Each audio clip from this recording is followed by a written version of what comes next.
paikka. Näytin, jos sais taas pitkästä aikaa tehtyä vähän jotain videota tännekin. Pitänyt jo muutaman kerran aikaisemmin tähän, mutta vähän jäänyt. Tai jopa saanut aikaiseksi. Tosta se taas syksyn ja talven tultaessa sais vähän tehtyä enemmän jotain.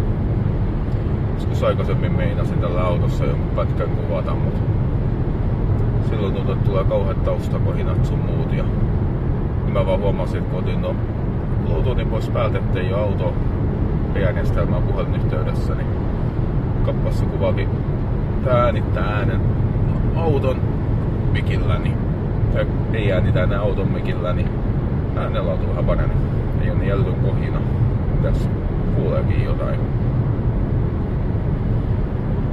Ajattelin, jos sais taas vähän jotain puheluvideota kotoiselta kellarista tehtyä. Se pitäisi olla siivota aika pahasti. Se pystyisi tekemään jotain. Ja keksiä jotain hyvää tekemistä siellä. Sitten mitäs muuta. Ja joskus voisi napata Kuntosalilta jotain videota. Siellä taas tullut käytyä. Ja on vielä toistaiseksi puhelimella taas kun kuvailee. Ajattelin, jos sais hommattua jotain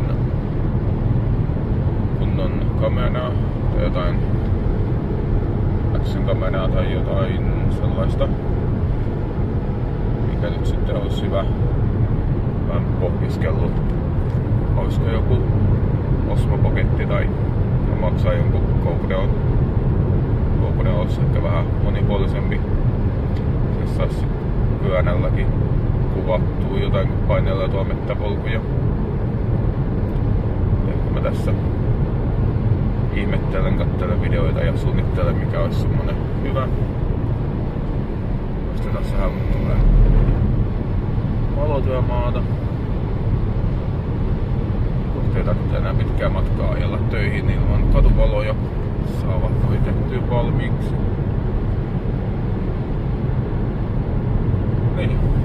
Mä tällä videolla kauheasti muuta, kun ajatellut vaan vähän jotain pientä päivitystä saada kanavalle ja sitten alkaa seuraavaksi tekemään jotain uutta videota. Mitä sitten ikinä keksinkään. Joo.